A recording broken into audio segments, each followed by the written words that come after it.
တန်ဃာတွေအာယုံဆိုင်ပြီးတော့ဒီကိုယ်တော်မြတ်စွာဘုရားဘာဒံပေးမလဲပေါ့လေစောင့်နာထောင်နေတဲ့အချိန်ရှင်တော်မြတ်ဘုရားကကိုယ်တော်လေးကိုမိဂုံထုတ်ပြန်ပြီးနေပါဦးချက်သားမင်းဘသူတွေကိုလှုပ်ကြွေးပြီးတော့ဘသူတွေဝှွတ်ယုံပေးနေတာလေဘုံတော်နေဝထွန်လင်းတော့ပါတော်မူပါသောမြတ်စွာဘုရားလွန်ခဲ့သော12နှစ်ကာလတုန်းကဆက်ရှိကလေးကျွေးဝါချမ်းသာခဲ့တဲ့တပည့်တော်ရဲ့မိဘနှစ်ပါးသည်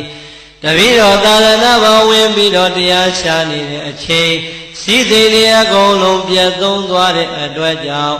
လမ်းဘေးမှာခွက်တယောက်တစ်လုံးကန်ပြီးတော့တောင်းစားလို့နေရပါတယ်အလိုစားဝန်ဤဆင်းရဲနေတဲ့အတွက်ကြောင့်အရှင်ဘုရားဟောကြားတဲ့တရားလမ်းစဉ်အတိုင်းတပည့်တော်သည်တပည့်တော်ရဲ့မိဘနှစ်ပါးကိုနေ့စဉ်နေ့တိုင်းအာယုံစွမ်းနေစွမ်းများနဲ့အလူခန်းလို့ကြွေးမိပါတယ်ရလာတဲ့သင်္ကန်းနေနဲ့လေဝယုံလို့ပေးခဲ့မိပါတယ်မြတ်စွာဘုရားတဲ့ဒီတော့ကိုတော်လေးကိုဘာအမိန့်ချမလဲလို့သံဃာတော်ရှင်မြတ်တွေစုပေါင်းပြီးတော့အာယုံဆိုင်နေတဲ့အချိန်ရှင်တော်မြတ်ဘုရားရဲ့ညာလက်တော်ကိုတော်လေးရဲ့ကြောပေါ်ကိုအသာတင်အာလုံးသောသံဃာပရိသတ်တို့ရဲ့အလယ်မှာသာဓုသာဓုသာဓုချစ်သာ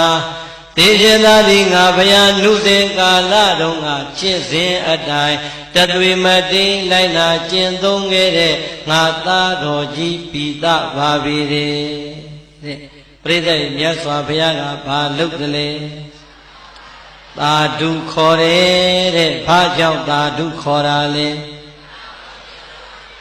မိဘနှစ်ပါးကိုလှုပ်ကြွေးတဲ့နေရာမှာတဲ့သေရှင်သာသည်ငါဘုရားနုစဉ်ကာလတုန်းကကျင့်စဉ်အတိုင်းတသွေမတိလိုက်နာကျင့်သုံးခဲ့တဲ့ငါသားတော်ကြီးပိသပါပေတယ်လို့ရှင်တော်မြတ်ဘုရားကမိန့်ကြားတော်မူလိုက်တဲ့အခါ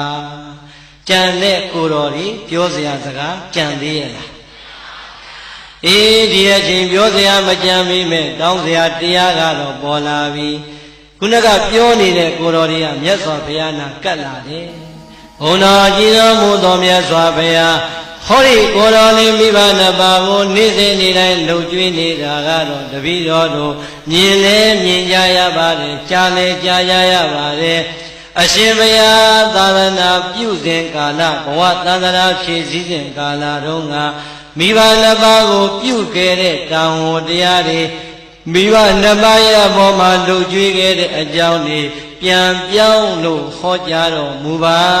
တဲ့တရားတောင်းတော်မူကြပါတယ်ပြိဿိဘာလို့လဲ